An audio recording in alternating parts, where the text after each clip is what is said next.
Hey guys, this is Riley with our next type interview. Today we're going to be interviewing an INFP, and we have our favorite INFJ here to help us out. And the starting topic that we're going to start off on is basically this problem that a lot of INFPs run into, which is that they tend to be misunderstood by other people, and sometimes this can really get so deep and so bad that the INFP just feels completely disconnected from other people. And but luckily they have INFJs to understand them. So I guess could you extrapolate more on your feelings of just that no one understands you, basically? Yeah, it's definitely from a spot of like wanting to be understood, but never feeling like, at least for me, like I can properly like convey what I'm feeling or my thoughts. And then Right. even when you kind of feel like you got through to people, when they're like, okay, yeah, I kind of get it, and you never feel like they fully understood, and it can just get really lonely and depressing sometimes because you want people to understand, and just you never really Right. feel like Right. people understand to the extent that they're able to understand other people. So you like see other people understanding each other, but you never see someone understanding yourself, Yeah. Yeah. which Right. doesn't help in the loneliness and like the kind of depression that can I be think attributed to that. that's probably why historically known INFPs, most all of them, dive into like the arts, like Yeah. painting or music or literature, writing. Right. Yeah, because because the INFP brain definitely seems like the most creative. Yeah. And like I Definitely. do mean that in an offensive way. Like I want people to I do think INFPs are they're just more creative than everyone else, but Yeah. it's kind of sad, like they're a sob story cuz they know that they're feeling and thinking things, and they know what it is they're thinking and feeling, but they Right. seem like they really just cannot, they don't know how to articulate and communicate that in a manner that others would understand. So they're just like, well, fine, whatever, like I can't no one will ever understand. Well, I can write books and like write music and paint stuff. Well, so And we they're can't do it extremely in a good at it, simple too. way. So that's Yeah, why right. it becomes And more so- complex in the like stories or in the paintings. Like Right, here's all of these yeah, things to try to exactly, put yeah. together Right. to show people. And I think that's this why is their what it works is. are so like involved. So they can be so intense and dramatic, like in a positive manner. Like they're just yeah. fascinating. Yeah. Yeah. Yeah, I would definitely say that INFPs are the most brilliant of all the types. I know that like C.S. Joseph says this a lot, but it's true. I mean, like if the INFP, because they have this yearning to communicate with everyone, because they feel like, well, I can understand everyone else pretty well. Why does no one understand what I'm trying to get across? If they can find that niche, that special skill and talent that they have, they really bring it to the world, and it's like almost like they're trying to bring their interpersonal, like their whole philosophy on life to other people. Definitely. Yeah. Yeah. So It's well worded. with that, I guess we can just dive into the cognitive functions. So we're going to start with introverted feeling. As you all know, I have a issue understanding this cognitive function. So it's a little hard for me to like queue up a response for this one, but I know that it's involved in like you always know what is right and wrong in the situation. Like you're always aware what you should be doing, I guess I would say. I don't know if you could Yeah. extrapolate on what that Well, really like- feels like. Yeah. My moral compass definitely is like what leads me in making basically all decisions. Okay. And yeah, if I think something's right and is what's supposed to happen, that's exactly what I'm gonna do.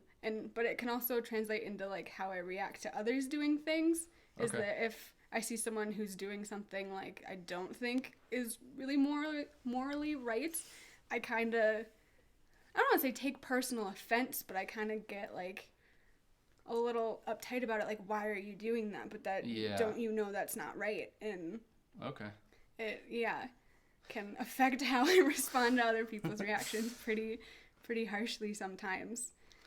Yeah, that kind of leads us to the next kind of interesting thing about it, which is because you have introverted feeling as your top function, your nemesis function, which you kind of already explained a little bit, is extroverted feeling. So you tend to think that most people are not good people, or maybe you know that most people are not good people. I mean, it's true.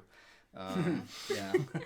But I At least want we can everyone to agree. be a good person. I think that's where they can kind of like those two things can butt heads. Is I want Yeah. everyone to be good, Yeah. but I know they're not, and I just get frustrated in the why can't everyone just be good? The world would be such a better place if everyone was just nice. Right.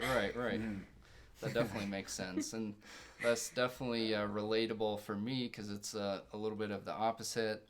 As an INTP, like I tend to think that everyone else is kind of an idiot and they don't know like what they're talking about. If only everyone could just think for themselves, then the world would be so much better if people could understand. And so it is actually, somewhat relatable, as these types are actually pretty similar when it comes down to it, but in opposite ways. Yeah, if only the world could be half as intelligent as you, then there would be no problems or issues. Don't try to embarrass me, Garrett. All right. With that, we'll kind of we'll try and bring in extroverted intuition, and I think they tend to tie together a little bit with introverted feeling and extroverted intuition, which is kind of your sense of what people want, what they're trying to get out of it, and the general path that they're on. So how is that kind of manifested in your life where you are trying to advise people differently, like do this differently because I know you're not going to be able to do it? Yeah. I mean, it's kind of, for me, it's quite easy to read people. So, like, in advising them, it's okay, well, you're not going to respond if I try to explain it to you in this way. You're just not going to care if it's explained that way. So I'm going to explain it to you in this way. Therefore, like, you do understand and then actually are interested in what I'm talking about, so then you can take that right path to whatever you're trying to achieve. Right. But it's also makes it easy to read people when they're not doing the best thing. So trying to reach them in the, hey, this is going to sound like manipulation almost, but I can tell you're not going to make a smart decision. Let's make a different decision. Like, you don't even have to tell me that that's what you're trying to do. I know that's what you're trying to do, so I'm going to then... Yeah, sorry. Yeah. Well, I think I was just, that's something that I'll just say NFPs and NFJs seem to, I should just say I's, because not so much E's, but maybe some, but not nearly as much as, the old philosophical debate, like, well, you think you know best, but what makes you better? Like, what makes you more qualified to choose and decide and pass judgment? But it's like, and that's a good point, because there is no one is God. We're all just human. But I'm just saying, like, a lot of times, and that's the struggle with INFJs and INFPs, is a lot of times, like, we will actually know for sure, like, hey, it would be better if you did this instead of that. And because it's just common sense, and people will get real unhappy with that. Like, well, you don't know, or how do you know, or how could you know, or it's not, or even if they're like, yeah, well, maybe, but it's not even your place. And it's like, all right, fine, I understand. Like, I'm not trying to be a tyrant or a dictator here, but sometimes you do actually, and you'll be right too. That's what it is. Like, okay, well, I'm not claiming to be greater or higher, but if I'm right, I'm right, and that's what it is. And I'm definitely not saying I'm always right, but anyone, if they're right, they're right. Some people actually, they just have a better eye for knowing what will be better or worse than other people. And I think when people take offense, they take it more in the way that you can be sometimes in the, oh, well, you think I'm stupid and that's why you're saying this. No, I'm not saying you're stupid. I'm just saying when you... Pointing something out. Yeah. If you really look at it, like sit down and look at the situation or your actions or whatever, it is wrong. Not saying you're stupid, just maybe you didn't make the best decision and I'm trying to help you to make those good decisions for yourself, for Yeah. others, and Yeah. people will just be like, oh, well, you're just telling me I'm stupid. Well, that's my issue then, is I want to do the take same offense. thing, but I do want to call them stupid. And that's the big disconnect there. Slightly what Yeah. makes us a bit different. Yeah. Yeah, you're a better person than I am. I think that definitely goes into why INFJs and INFPs go well together is because NFJs are some of the few types that can actually understand what the INFP is trying to get across, and because they also have that high introverted intuition, they are going to listen to the INFP like they do. They get that they know what they're talking about, and they are willing to listen. Yeah. There's Yeah. definitely times, well, I'll be trying to explain something when people are over, and you'll sit and listen and be like, okay, and then Yeah, I'll have re-explain it it in figured a out. Yeah.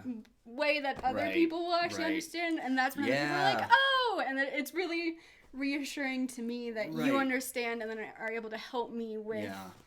The having other INFJ people speech understand. factor is really Yeah. keen. Though that's I definitely wanted to say this. I think well, you, Riley, were the one who told me about, taught me everything about cognitive functions that I know, but pointed out how, like, what did you say with the INFJ and INFP cognitive functions? They're flipped or they're inverse? Yeah, they're kind of inverse, like they're Right. complementary. So it's like inverse but complementary, not opposite, but right. So like a puzzle piece fitting a puzzle piece. Yeah. And that's why I know for sure I will never ever be able to predict or understand the INFP mind. Because it's impossible. Like, it's not a matter Yeah. of studying and hard enough and long enough and paying enough attention and meditating long enough and hard enough. I can't. My brain is not structured in a way that could ever possibly understand the INFP mind. But it's easily the most fascinating. Like, every time, and that's what it is. It's like, I get really, like, I'll listen to you or Sam talk. Like, every time her or Sam will say something, I'll be like, oh, man, why can't my brain do that? Like, it seems like a better way of thinking, but it's like, well, I don't have the communication struggles that they have. Right. But right. I definitely wish I could think the way they do. It seems like a higher form of thinking. Yeah. But it's kind of like a little Nikola Tesla thing. Like, they think so high that they can't really... Yeah, no yeah. one will ever understand or even ever be able to. Exactly. Kind of a sob story, really. So I guess you brought this up a little bit, Isabella, is, people taking offense to you trying to give them advice. Has this kind of caused you to tamp down that compulsion that you might have to be like, no, don't do that? Like, what are some struggles that you had where you kind of have to hold your tongue, or unless you felt like you need to hold your tongue? I think that kind of mixes in with the feeling like everyone in the world is awful, is that when it's someone who's not close to me, who I know isn't going to really care about my opinion, even if they're doing something like really awful, it's like, I'm kind of wasting my breath trying to talk about whatever the morality of what they're doing and trying to explain to them it's bad, because they're not going to care, they're not going to listen. They're just And idiots. so, no. But, yeah, I mean, it's just more of a, like, kind of picking and choosing your battles. Yeah. Of course. Of course you want to help, but I want to try to make things better in any way that I can, but sometimes it's just not going to work. And I have to, kind of with quickly reading people, be able to identify, is this someone who's going to care enough to listen or Exactly. really even consider what I'm saying? And if I can tell they're not, then there's nothing really I can do. Oh yeah, that's definitely really relatable. I think INPs have a lot of relatable experience in terms of that, because I also, have extrovert intuition parent, so I can see that someone is making a bad decision, but it's always a question of, like, will they listen to me? Probably not.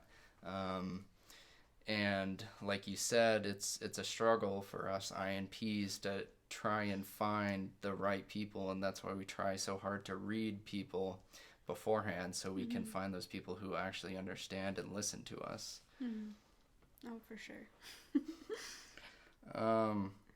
So next is introverted sensing. We'll touch on that a little bit. So that's your third slot function, and it's is connected to two things basically in the main, which is long-term memory and loyalty and a sense of duty. So I guess we'll just touch on long-term memory a little bit. How do you experience kind of having this this like I guess I would say wide breadth of knowledge that you've collected, all these things that you remember that you can just pull out? That's, yeah, I wouldn't actually tell my family this, but I definitely think I have the best memory of those in my family. Because, I mean, I've, like, talked to my parents about things where I'm like, remember this time when, like, this happened? And they were like, you were 3. Like, what are you talking about? Or where I completely remember something and they're like, we don't know. Like, no recollection. I mean, I wasn't even 3 when my brother was born, and I remember my mom being pregnant with him. Wow. So, like... That's amazing. Yeah, or I used to watch, like, the Discovery Channel and, like, the Crocodile Hunter all the time when I was little. So all these, like, random facts about all these animals, I mean, I can, for the most part, still recall to this day. Yeah. Even though I was, like, 4 to, like, 8 when I was watching those. And, yeah, it's odd because no one else remembers, and you kind of feel weird for remembering these seemingly, like, random things. Yeah. But, I mean, it can be quite nice for, like, when, you know, you don't forget too much. So if you have an important, like, thing you have to go do, you're probably not going to forget about it, which is good. It's awesome. And kind of what you mentioned in there is kind of, since it's the child function, we all tend to be very proud of our child functions. And, you know, like you said, I have the best memory in the family, and I think a lot of INPs think that they have the best memory of anyone, which is not necessarily true. But I was going to say, but a lot of times I think they do. A lot. They have a wide breadth of knowledge for sure. But then I guess we'll talk about the duty, the loyalty thing. Like, what? I mean, just tell me about what. What I'm loyal to, or like. Well, not what you're. I guess. Commitment to the cause. Yeah. How do you experience your sense of loyalty and commitment, and why is that so important to you? Kind of, how do you experience that? I mean, other than, like, just super intensely, like, I'm not entirely sure how to really explain that, because, I mean, that, to me, gets kind of tied to, like, duty to, like, my morals, and just to following those, which is a little hard to explain, because I just feel like that's what I need to do, and then, like, I feel super loyal and have a duty to, like, those that I care about, and other than just that they're people that I love and I care about, it's really something that's hard to explain because it's kind of just there. Yeah, it's a little complex and hard to describe. And I mean, that's one of the reasons why INFJs and INFPs go well together, is because INFJs are looking for that diehard loyalty. Like they need loyalty. It's very important to them. So when they see that in someone else, it really touches their heart, you know. I'm trying not to start crying here. No, but because I'm, like, fiercely loyal, like, maybe to a fault. Like, I'm more like a dog, you know. Like, if I have determined and concluded that, oh man, this person is on the right track, you know, they've got it going on, this is worthwhile to dedicate and devote to, like, that's it's sealed, you know. Yeah, exactly. And I've always thought, like, I'm a really effective, like, troop, I guess, but terrible leader. Like, I couldn't lead. I don't want to lead either. I wouldn't be good at it. I'd be horrible, but I can be really effective if someone more intelligent than me, but with, like, equal dedication and devotion or drive, whatever, can more so guide me in a direction that I deem worthy. So we're extremely compatible in that regard. Yeah. And that kind It's of a cool comes thing. back to the archetypes that you guys inhabit, which is, I mean, you know, you say you don't want to lead, but really, it's INFPs or INPs or just NPs in general are advising NJs on taking action, because that's something that we struggle with, which is the action part of that. Yeah, you guys think better than we do. Yeah. Yeah, Well, I think yeah. that's why Well, you that kind is of a need historical, it together. right? though. Well, Yeah, exactly. Yeah, yeah. precisely, and that is a historical archetype. Like you have the brain superhouse, the mental powerhouse that is the INFP, but then like the INFJ can take that energy and manifest it, but the INFJ cannot produce that on their own. Like they don't have that. But just like the INFP would have no idea how to manifest it. So it's, I mean, you know, the earliest I can think of is literally Socrates and Plato. And then all the way down throughout the ages, there's always, just that pair. Right, right. Yeah. I guess with that, we'll move on to extroverted thinking, which is your inferior function. So it's something that you aspire to be very good at with your ESTJ subconscious, but that you may struggle a lot with, which is kind of tied to organization and repertoire, I guess. Like it's Repertoire. I guess how would you describe like your extroverted thinking inferior? Is it I guess just to take an example of what you were talking about before, is that you might put off something for a long time, and then all of a sudden it's organization is key. Like, this is my top thing. Yeah. Well, we were joking earlier about how it's like the easiest to see that in me from looking at my room. My room's always a mess. But then, like, every once in a while, I will spend hours just cleaning it, making it perfect, because all of a sudden I just, like, decided and felt like doing it. But the majority of the time, it's a mess, and it's just awful. And, I mean, I do that when it comes to too many things. I do that when it comes to, like, the art that I do, or when it comes to, like, trying to figure out stuff for college or whatever. I'll maybe do it like a little bit, but I'll mainly put it off, and then just like it just kind of hits me like a wave of motivation almost to just get it done and then do it. And that is something that definitely comes through a lot in like all aspects of my life. Right. And I mean, it does come through, like the INFP is the best at organizing when it comes down to it. They're usually not very good, but when they, have that boost, then they become incredible at it. But kind of what you mentioned a little bit that ties into that is, we'll go into the unconscious functions a little bit, which is your introverted intuition critic, which is like, you're very unsure of like where you're going. Which is also helpful to have like an INJ with you to help you, like, you're helping them guide both of you into the future. But how have you experienced being kind of unsure of where you're going, or it has a lot to do with procrastination, I guess is what I would say.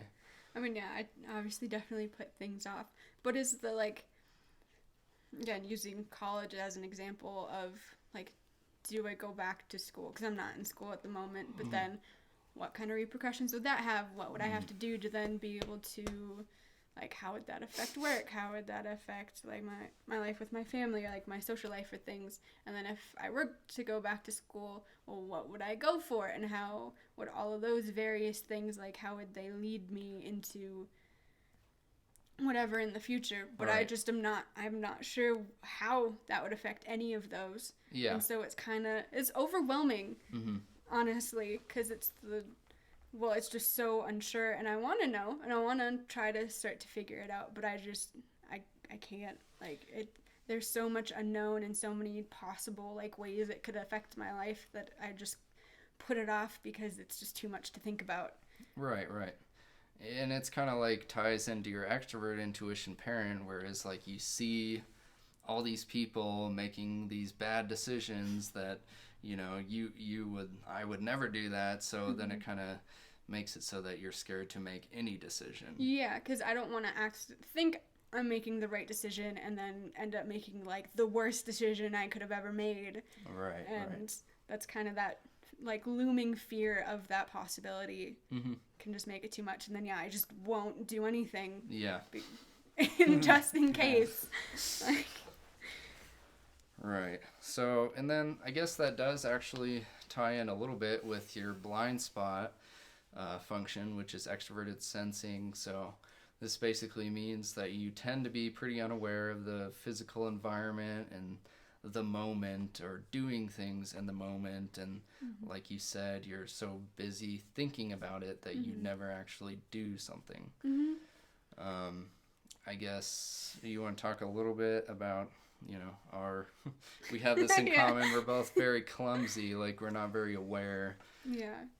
I mean, I lose track of time quite easily, and it's awful. My mom will comment all the time about it, because I will sit there just thinking, like trying to kind of get my thoughts together, not procrastinate, but then I just end up sitting there thinking for like, it could go on for like hours. Yeah. And yeah, with the like more physical clumsiness, I mean, I played sports, so mainly soccer, and I was pretty good. Yeah, it sounds like you're pretty good. I got hurt all the time, and even though like I would generally be pretty good at like doing it, I would fall over a lot. Thankfully, I learned to like how to get back up quickly, but then like I run into things all the time. I drop things all the time. Yeah, it's just kind of a mess. Like, you wouldn't think, if you just saw me, like, generally in the house, like, running things over, running into things, you'd be like, there's no way this girl has any athletic ability whatsoever. Right. And well, that's probably why you do, because you need to have that outlet where you can channel it, like, completely and totally. Well, that's like soccer out in the field, you know, sprinting, kicking, high speed, full strength. Yeah. Whereas, well, and I can use the, like, trying to predict what other people do. I can kind of put all my focus in what I'm doing physically, and then a little mix of the trying to predict, like, you know, others' moves and play and stuff, and I can just focus on those, so nothing else is distracting me. I can put all my energy into focusing on that, so I think that's why it kind of, like, ended up being okay, and I was at least got better with my physical surroundings, because it wasn't I need to pay attention to my physical surroundings, but then all these other things, it was just I had like really two things to focus on. Yeah. It made it much easier. No, that really makes sense, and that is something that I wanted to bring up, is like there's two types that are the INPs, and why is it that INFPs, you know, and I've looked at, you know, lists of famous people. There's not very many INTP athletes, that's for sure. But when it comes to INFPs, there's something about them that maybe draws them to that or makes them better at it. And I was just curious. The whole focus thing really makes sense. Do you think it also kind of ties into your top function, which I know we talked about morals and stuff, but it is a very passionate function. Like, like you really believe, I guess, and I could see that helping. Yeah. I mean, I don't know how to explain that well. But, yeah, I guess just like, I don't even know how to explain that. That one's a hard one. Yeah. I guess something that I picked up from my brother, who is an INFP, and who was also an athlete. He played a lot of football. He's really good at it. And what you said, and something that I never even thought about, was your focus, where you're just focusing on one thing, which does actually make sense to how he physically interacted with things. But to me, and this is something that he explained to me, is that he kind of, you know, it was almost like he pictured himself on the field just doing something awesome, like he made that catch, like he jumped in the, you know. Yeah. Well, I guess that could be a difference in the sports that we play, because I played soccer, but I played defense, so I was more like protecting Okay. our goal than like going to like score or do anything like Yeah. super cool. Yeah. So I guess more from like when you were talking about the like morality, like the higher functions. Yeah. I mean, especially because girls soccer, girls are mean. Yeah. Like there would be like the other team would do something, they'd either like deliberately hurt someone or like deliberately knock someone down. So that came more to like kind of the right and wrong of the you did something wrong. Yeah. Now I'm angry and Okay. I'm gonna go like show gonna you up punish now. you. Yeah, like Yeah. that I'm gonna show you that Yeah. I am better and that like you shouldn't have done that. That there, Like, that there kind of is exactly what Riley was just talking Yeah, about. yeah, though. Yeah. Yeah. right. yeah. You're- I was just saying it's A little different for It me from manifests like differently. Yeah. yeah, Sure. from right. I'm right. not For sure. accomplishing like whether it's a goal or whatever. For soccer, it's more like I am protecting Setting my people straight. team. Yeah. Yeah, and really like trying to Yeah. help take care of other people. So that's just a slight difference. I'm not really, Yeah. I guess for me, I'm not totally thinking about myself. For when I played, it was more of a making sure that like others were doing what they were supposed to and making Yeah. sure that we like nothing bad happened to my team or that like bad with the other team scoring a goal or things like that. No, that's really cool. So- That's admirable. Yeah. I guess we'll touch on this a little bit. It's hard for me to describe again, but TI demon, introverted thinking as your lowest function.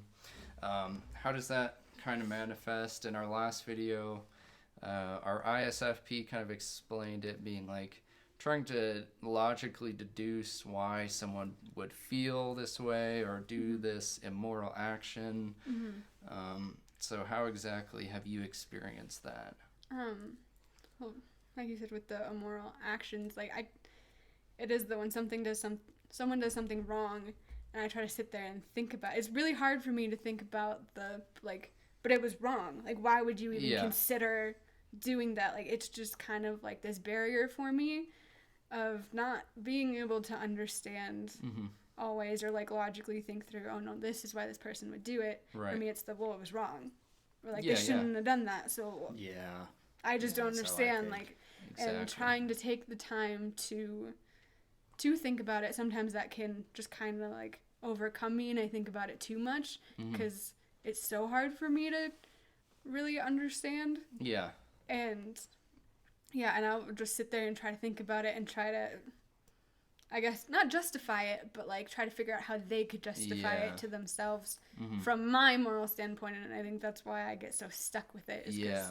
I'm thinking about it from my point of view and Yeah. Yeah. not someone else's who might not consider morals at all. Yeah. Yeah. Well, yeah, a lot of times, I mean, you probably just, well, I'll speak for myself, but I feel like you and I share this though in common is like there are some real evil people out there who they are just evil, and I don't care at all like what drove them to do certain things, like some piece of dirt like hurting a child or something. I don't. And I don't want to think about it from their perspective because I don't want anything to do with that kind of wicked, like just utterly wrong negative mindset at all. I don't really care what their situation or circumstance is or like what they were thinking or feeling or what could have caused or driven them to. Some things are just wrong and wicked, and it doesn't really matter why it happened. It just should have never happened. Well, I think Yeah. that, I mean, I agree, but I think I differ in I want to understand so then I can try to approach explaining it to them and trying to change it, but just try to that makes sense. You're a lot more like I patient said, than I am. make the world better in the, hey, this was super wrong. Let me explain it to you in a way that you will understand, and hopefully that would fix it and Yeah. make them a nicer person. Like, Yeah. but that doesn't always happen, and most of the time that can't happen. So, That definitely makes sense with your guys' functions too, because I mean, when in normalcy, Isabella's gonna know what's right and wrong, and she's gonna be along those lines of thinking. But when that's not really working, then she's trying to understand other people why they would do that. Whereas it's kind of the opposite with Garrett, is he usually does understand why people are justifying their actions, but if none don't of that is care. working, then you don't care, like they are Yeah. evil. Right. I guess I don't really. Yeah, never mind. Just watch what I say. Yeah, I don't know. Some people, It's good to help people. Some Yes. people can't really be helped though. Well, yeah, I think that's where INFPs can kind of get stuck with Right. the overthinking. And You have the, higher like there- yeah, philosophical there are just morality than I people- do. Some people I yeah. just rather Well, remove them. that's what from I'm the saying is picture that we get entirely. stuck because we want to, but Yeah. there's people that just can't be helped, Yeah. and we have a hard time accepting that. I think, Sure. and right. we just Nah, want to do makes sense. everything That we makes can sense. to help, and Yeah. yeah, there'll just be times where we are disappointed because there's nothing. Yeah, it won't Yeah. work. Yeah. Yeah. Yeah. Sometimes I think most people can be helped. Yeah. Mm-hmm. I think most people can. Yeah. Yeah. I guess with that, we'll switch off of the cognitive functions and just talk more generally a little bit. Something that I thought about, which we kind of touched on, but not completely, is just this INFP view that the world is going downhill, and it's because people are not moral. It's because people are bad. And I think that's a commonly held belief by many INFPs, many famous INFPs. To use an example, I mean, J.R.R. Tolkien, and I'm paraphrasing here, said that history will be nothing more than a long defeat. So I guess if you could explain that mindset of really being kind of pessimistic about the future. Yeah, I mean, yeah, it is hard. Other than like what you said, people are just awful. People are mean, and like as much as people want to be like, well, we can change it. So if you look at the past, like yeah. It's like what makes you all think you these can change things it? keep happening, and then like even if you look at now, it's whether it's like here in the U.S. or like other places where you hear about things and you're like, what? It's this day and age. Like, how can that happen? Right. I hate people who say Because that. people, 'Cause, like yeah. that Right, is it's why like, we it's haven't 'cause changed. People. We haven't just gotten better. Because most people Yeah. they don't really seem to have morals, and it's just yeah.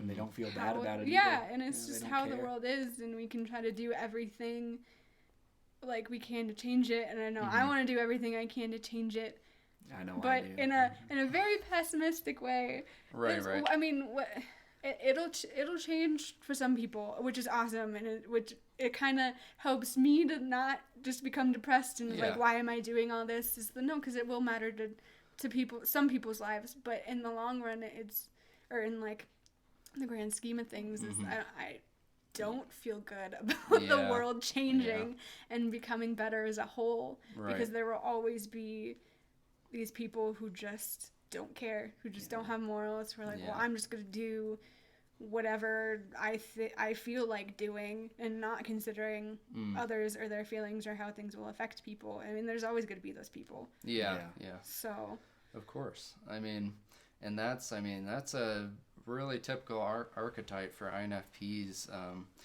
INFPs, as far as I know, make the most dystopian novels of any people, which just kind of points to that view of the world, which I think is really interesting because they tend to be really good novels. But even talking about J.R.R. Tolkien, you might think, Lord of the Rings is the good guys win, but the real story, it gets worse and worse as time gets on. Yeah, like the good guys, it was either win or die. Like they were pushed so far. It's like they were just good, innocent people being slaughtered into extinction for no reason. So it was really a lot more like, I think he was saying, hey, this is actually what reality is. This is actually how life in the world works. And so if you don't act, you will perish. I will say that, just to comment on like the writing or the art stuff, I mean, a lot of INFPs either write books or do art and stuff. And I mean, obviously, Lord of the Rings and like The Hobbit are great books, but Tolkien didn't write it for other. I mean, he wrote it No, for he his didn't. kids. You're right. You're right. And He wrote it like for his Van Gogh, children. if you Yeah. look at his story, he painted those things because his brother was financially supporting him, and he wanted to give something to his brother that could help repay his Yeah. brother. Or if you look Yeah. at like Princess Diana, I mean, there's a story about her, because obviously royalty, they have all these rules. She went to pick up her sons from school, and there was like, the school was doing like a mother's like foot race thing, and it was like super against their policy for Princess Diana to have any part in it. Okay. But because it was gonna make her kids happy, she participated. I mean, she won. Like, she won this mother's foot race, and Wow. it was like this scandal though, because she took her shoes off and Oh. like. But like all these things that INFPs do, Yeah. even Yeah. through their art and through everything, is always for the people that they really care about. Yeah, they don't Yes, really- it becomes this big, like, beautiful thing that everyone Right, but they loves, didn't mean but for that's it not to. why they did it. Yeah. Because we're so pessimistic and we're like, Yeah. just people just don't care. It's what I'm gonna create is for those that I love. I don't care what other people think about it. Like, it's not for Yeah. them. Yeah, I've never known a famous INFP who had any desire to be famous. Yeah. Like even Kurt Cobain did not yeah, like he- being famous. no. He just kind of He wrote sang his because it songs- felt good and it was fun for Yeah. him. Well, and he wrote And he his didn't even songs really as an think outlet. he was that good, but Yeah. the world thought as an outlet. Yeah. And he just became like easily, for sure, one of the most famous Western singers in history, for sure. Like, he is widely known, well known, and he didn't care about that. He didn't even want to be that, and he didn't even think he could be either, and it just Right. happened. Yeah. And It's really incredible, really. I mean, all of them. But real quick, I'll go back. Tolkien was pretty pessimistic. He before he died, he started a Lord of the Rings sequel but his old man, like, frail heart couldn't take it. It was he only got like 13 pages in, and then like, or 10 or something abandoned. But what it was like 100 years after the end of the Lord of the Rings, and so King Aragorn had died, and like Gondorian boys would like dress up as orcs, and like there was like a Mordor cult forming in Gondor. So he was basically just writing about how it will revert. Yeah. Like, good civilization, good society will revert to evil, just given time. Like, over a period of time, humanity will fall back into evil, and chaos will happen.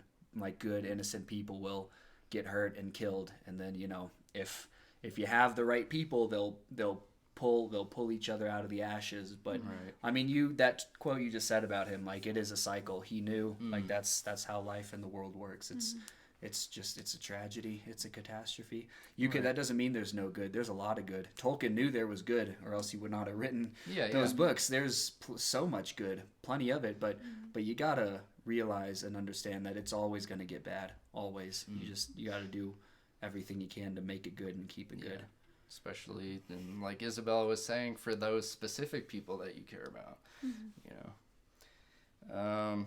So I guess with that, we can just start talking about other types a little bit. Obviously, we have an INFJ right here, and he's not the only INFJ, you know, but I'm sure you have a lot to say about INFJs. I mean, you guys are definitely interesting people. Both of my Yeah. siblings are actually also INFJs. So and my former boss as well. And like, so I've just kind of been surrounded by them. Right. But yeah, it's definitely interesting. Like, with my siblings, I mean, like, we understand each other really well. We get along really well. But also, we can so get on each other's nerves if we just, like, happen to, I don't know, if it just happens to be a bad Clash. day for, like, all of us or something. Yeah, Just we right. can easily, like, really piss each other off. Like, if that's just how things go. Yeah. And it can get bad, but thankfully, like, it's always taking the time to be like, okay, like, that's, like, understanding each other and, Yeah. and coming back to, and not that we ever act, like, immorally or anything, but we were kind of mean. Like, okay, Yeah. I shouldn't have done that, and then are able to understand each other and, like, apologize, and it makes communicating really easily, especially for me when I'm bad at it. That, like, with you and my siblings, it's okay. At least as long as I can kind of try, I know you guys will take the effort to understand, and then I understand you guys super easily, like, Yeah. without any problems Yeah. at all. Right. And I mean, do you think that the reason why you guys can really have these digs at each other is because you do understand each other, like, really well? And Yeah, because it can be, I know why you're doing what you're doing, but I disagree. why? Yeah, like, Yeah. I get your thought process, but I think you're being stupid right now. Like, yeah. and then that is that kind of offensive, but we both kind of, like, have that moral compass to, like, if you kind of insult that, like, that thought process or that moral compass, it's a big dig. Oh, It's okay. so, like, wow, that's insulting. Like, kind of who both of us are as people. Yeah. And yeah, it doesn't make either of us feel good at all when the other does that. Yeah, right. Okay. Um, I mean, what about you, Garrett? You know 2 INFPs. Yeah, yeah. You have close relationships with them. both of them, yeah. I don't know. It's yeah. It's kind of like I'm trying to think, how do I even say this in words? Mm-hmm. Like, they are so fascinating that it's almost like I look at them as something beyond human, like Yeah, like yeah. a what's that word, like a Deity. not like Like a a deity, not like a celestial. That's the Yeah. word. Okay, Thank okay. you. yeah. Like a celestial being. It's almost like I just watch them with like a smile and grin on my face, listening to them, and I'm just like, wow, that just the fact that their brains can do that. You know? Yeah. And I mean, if you don't think so, look at their works. You know, you'll always have the hipster who wants to hate like beautiful, gorgeous things just because they want to, and they'll get a little cult following of attention from other hipsters, but like I don't know. I don't really know why. I'll never really be able to figure out why, but they're just so remarkable and amazing in how their mind is structured. Right. Yeah. Right. I can't really explain it. But Yeah. Well, it's something that you pointed out in the past is it's almost like you have this fascination because you almost wish that you could Yeah. be Right. I that. wish. Yeah. Yeah. Right. But it's and that's the other thing is I can never ever predict them. Like every time it's amazing. Every time it's remarkable, and it's like, oh man, this no wonder they make the best music, the best stories, the best paintings. Like Right. God only knows what's going, and that's why, because they can't release that. You know, they can't channel it out. So the only way they can is by doing whatever it is that they love, adore, and enjoy, whether it's music, painting, writing. I know I keep using the same examples, but INFPs are a really interesting, intriguing group. Like there's not a whole lot of them out there. I mean, there's more of them than there are of me, but INFJs are all you can kind of, you know, they're all kind of the. All right, this is gonna be real like politically incorrect, but all INFJs are like kind of the same. Yeah. You know, like they might have completely and totally opposite beliefs and ideologies, but they're all kind of the same. Whereas Yeah. INFPs they're a small group too, but they're more complex. I Definitely. say, Yeah. like, looking at my sister and then you, I'm like, yeah, like, you guys are the Right. same type, no Oh, question. yeah. Then you look Yeah. at, like, Sam and I. It's Yeah, like, and we're very you different and Sam people. are the most opposite INFPs I could ever Yeah. imagine. Yeah. Like, and you can see how both of you are INFPs really easily, but so different, like Yeah. so intensely, dramatically different but still obviously the same type. It's Right. so interesting. Yeah. Huh. Right. I mean, It's just intriguing. you look at the different famous INFPs. I mean, there is no like. I mean, I guess if you look at INTPs, all of the ones that are famous are because they analyze something Yeah. very carefully.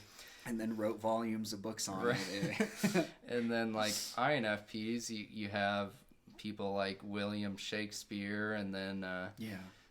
you have Kurt Cobain, and then you Van contrast that with Princess Diana, or even Robert Greene, which is one of my more Yeah, favorite Robert authors, Greene. and Yeah. Heath Ledger. Heath Ledger. Okay. Yeah. Yeah. But yeah, like they took very different approaches to life. Like I think their philosophies tend to actually be very unique from each other. Right. Exactly. Right. Yeah. Which makes them more fascinating, and Yeah. Garrett can Right, yeah, exactly. Whereas INFJs are always just like, hey, this is true, so it's worth dying for. So they just kind of shotgun blast their whole life into, you know, they kind of like spearhead their Yeah. emotional drive through everything in front of them. Yep. You know, maybe for entirely different reasons, but it all boils down to that. It manifests. Right. It can manifest similarly.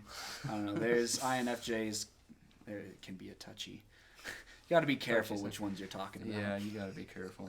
Some INFJs are better than others. Yeah, that's very true. All right, so let's talk about. I know you mentioned ENFP, so that's a similar type to you, and you kind of mentioned that you know, since you kind of have that similar outlook, but obviously different opinion, that you could sometimes butt heads. Do you want to go into? Yeah, so the one ENFP, sorry, that I know in my life is actually my sister's boyfriend, and we can get along really well. Like clearly kind of the way we think is pretty similar, but we've gotten to like screaming matches with one another before, That's and fun. it's just and we can just like get both so caught up in our emotions, even if like in the end, like there's been a couple times where my sister will be like, you guys are talking about the same thing, you have the same opinion. It's the like Yeah. it's kind of the then it calms down, but we can just get so like emotionally pent up, Right. and when someone else is doing the same thing, it kind of like riles us up more into being more frustrated and more like just kind of at each other's throats. So Yeah. I mean, we do super get along when we like Yeah. kind of slowly like take the time to make sure that we're actually agreeing with one another, but Right. yeah, it can. Yeah, Yeah, we I'm both glad get- I've never witnessed that. People's emotions scare me, so I'm glad I was nowhere near that. Yeah, I know, because you don't even have emotions. So. I mean, I'm kidding. don't I'm kidding. compliment me, guys. I will say There's gonna be so many people in the comment section like, God, this guy's a dick. that is the most interesting thing with like talking to you, Riley, about things, is that not that you like don't have emotions, but just your more lack of acting with emotions versus my totally acting with emotions. Like sometimes you'll say something or say that you did something, and I'm like, why? Right. Like, where did you? When did you decide to do that? And why did you decide to do that? Like that. There's some times where I'm like, that makes no sense. Right, and Riley will 'cause even it's be just like, so yeah, that was opposite. wrong. Yeah, and just such in like a nonchalant tone, like, Yeah. oh, I did this horrible thing once. Yeah, exactly. And I'll be sitting there Right, with like right. my jaw dropped, like, Yeah. oh my gosh, And I Riley's can't just believe we're kinda like- talking about this. Yeah, that happened. Yeah. That was pretty terrible. Yeah. Yeah. Well, do you want that's to talk really about funny. ISFPs a little bit? I know you I know am a little bit. two, Yes. One probably not. very different So, well, yeah. ISFPs. Yeah. Yeah, I would say ISFPs are somewhat. I mean, we have some similarities. Right. But then I think in the ways we differ, we like super differ. Yeah. I mean, my mom is one, and we mainly get along for the Yeah. majority of things, but then like sometimes in how we're approaching a situation is so vastly different that especially when we come to like different conclusions, it's just there kind of is no understanding each other at that point. Yeah. Even if we want to, and we can just get frustrated with one another with not understanding, and Well, that Yeah, definitely makes it's- sense. it can get on the surface and like with general things, we understand each other and all that and get along, but when it gets like boils down to certain things, there Right. just is no understanding. Right. And I guess, and I don't know, she does know the last person who was interviewed by happenstance. Something that's a lot different between INFPs and ISFPs is INFPs are very aware of the consequences of their actions, whereas ISFPs are basically not aware at all of the consequences of their that makes actions. sense. I remember the couple times I would hang out with him, he would do something and I'm like, you didn't even think that through.